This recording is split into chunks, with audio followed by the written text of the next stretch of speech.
Hi, this is Chrisferb, and I'm going to review the binomial formula, and we're going to have an example with a two-part example, and this is a little bit more complex than the previous one, which used the probability density function. In this case, we're going to have some questions that say less than, at least, and what that means is we're going to use our cumulative density function, which allows us to do one calculation on the calculator, and it'll give us the result all the way up to a certain value that we're looking for. Okay, we'll get started. Okay, so we want to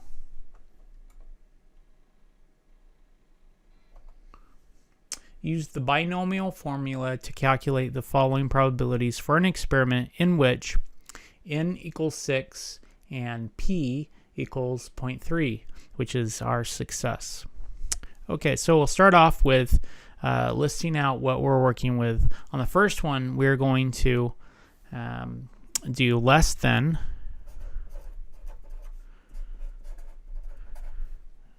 less than 2.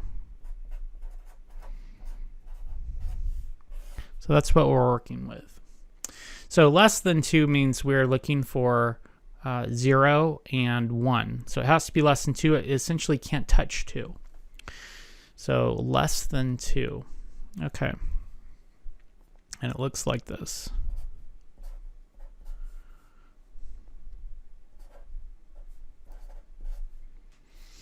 Okay, so we have to find the probability for the 0. And it ends up being 6 factorial 0 factorial 6 minus 0 factorial, and then we do 0.3 0 parentheses, and then 0.7, which is our Q value. It's 6 minus 0. And when we work this out, I'll do this on this one. When we work it out, I always recommend calculating it in parts instead of trying to put it all into your calculator, because you're bound to have a mistake with order of operations and things such as that. We end up with, for the first one, 720 over 720. And then 1, and then 0.1176, and it goes on for a little bit, 4. Okay, and then our answer for this one ends up being 0.1176. So that's for 0. And then we have to calculate the answer for 1. And that is very similar. 6 factorial, and then 1 factorial, 6 minus 1 factorial, and then we do 0.3. It should be 1.7, and then it should be 6 minus 1. 6 minus 1. And our answer ends up being, cut to the chase, about 0.3025. Okay. So to solve this, what we would do is we'd add up these two figures. So we add up this figure right here, and add up this figure right there. And when we do that, we end up with our grand total of approximately 0.4201. And that is for our, I'm going to back out, that is for our less than 2 problem. Okay, now let's look at it on the calculator. On the calculator, what we do, I have an emulator, so I'll pull that up. With our emulator, I'll put it over here. With our emulator, we we first need to turn it on, clear it. Okay, we're going to go to second, and then DISTR for distributions. And this is where we'll find our binom CDF, cumulative density function formula, or program within the calculator. So we go up to binom CDF. In this case, CDF, we're going to use the cumulative one. In the previous example I did, we used PDF, which is not cumulative. It finds a certain point. Okay, so I'm going to hit enter when I have binom CDF selected. So we're going to put in our trials. In this case, our trials are six trials. Our p-value is 0.3. And our x value is, we're all the way up to, now in this case it's less than 2. And because it's less than 2, we're not going to put in 2, we're going to put in 1. Because it has to be less than 2. So it's only 0 and 1. And now I hit enter. And it says paste because it's going to paste into the application formula our values. Now, if your calculator isn't really fancy with the input screen, then you pull up the binom CDF, and then you have an open parentheses, and you put in 6, 0.3, 1. And we hit enter, and we end up with 0.4201 essentially. And our answer was, I'm going to move the emulator real quick. Our answer was about the same. So 0.4201, actually identical. Okay, so that's good. Let's do the next one. For the next one, it gets a little bit harder. So for the next one, we are going to find the probability that x is at least 4. So we're looking for 4 and more. So for 4 and more, we're going to, it's going to be p equals x is greater than or equal to 4. And that's essentially what we're looking for. So we have p, which equals 4, 5, and 6 is what we're doing. 4, p, 5, and p, which is 6. And when we work this out, I'll draw these out real quick.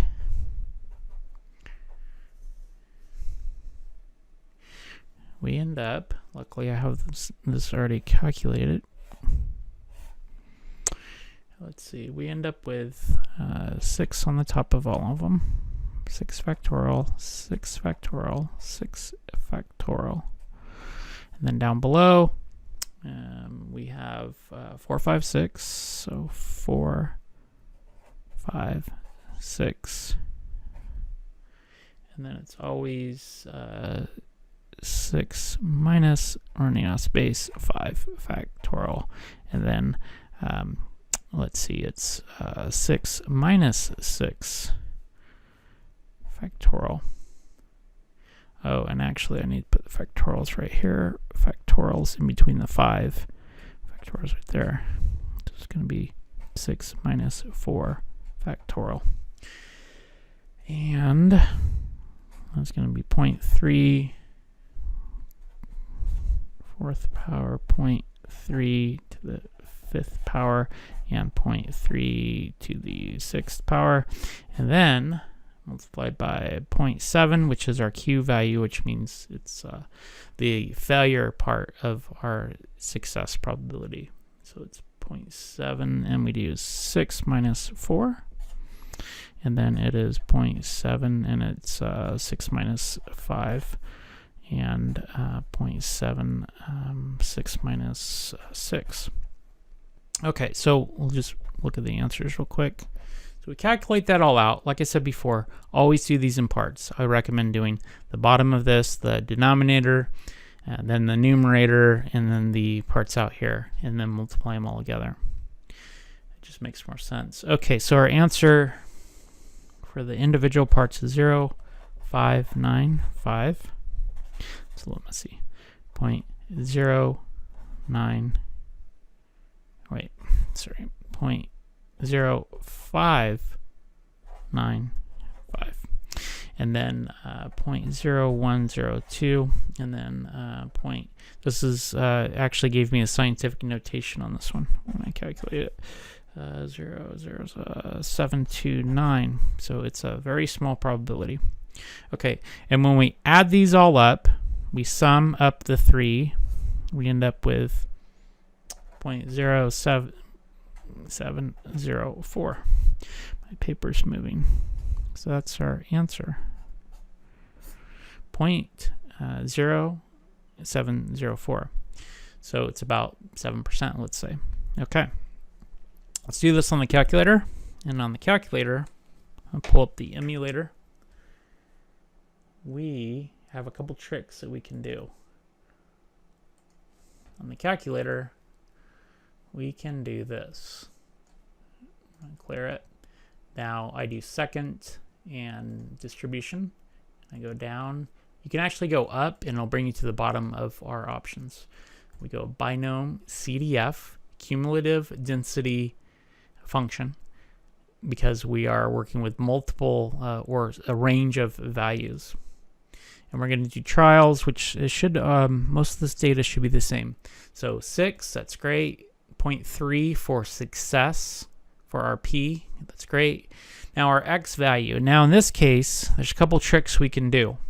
We are looking for the at least 4. So we're looking for 4, 5, and 6, and there's only 6 trials. So what we can do is we can find the cumulative probability of 0 to 3, and we're going to do that. So we find the cumulative probability of 0 to 3. We do enter, and we get 0.9295. So you go, why are you doing that? Well, it's easier sometimes to find the inverse when we do this with cumulative probabilities, because the cumulative probabilities always start from the bottom and go up. So we're going to subtract this from 1. And when we subtract it from 1, now think about this. This is the calculation. What we just did was the calculation for 0, 1, 2, 3, and all that's left is 4, 5, and 6. So it's going to be a very small number, but so what we're going to do is subtract it from 1. So I can take this number, this right here, and I can do 1 minus, and then if I do second answer, it's going to load this value right here. Or I could just go up and pull it down with my selecting it, but that's okay, we have it right here. And it gives us the answer of, well, it's almost exactly the same. It's exactly the same. It is 0.0704. It's a little bit more exact. 47. 0.07047. 0.07047, which ends up being about, I'll move this all the way over, about 7%. So about 7%, there's about a 7% probability that, I'll close this, that if we are trying to find the probability that X is at least 4, meaning 4, 5, and 6, that we have about 7% probability. There's about a almost 93% probability that it will be less than 4. So that's something to think about. Whenever the probability is low, we end up, it's very, very hard to get. When we get up into the higher range, it's always very improbable. And because the probability is 0.3, it's always going to be more probable on the low end. And that's about it. Thank you.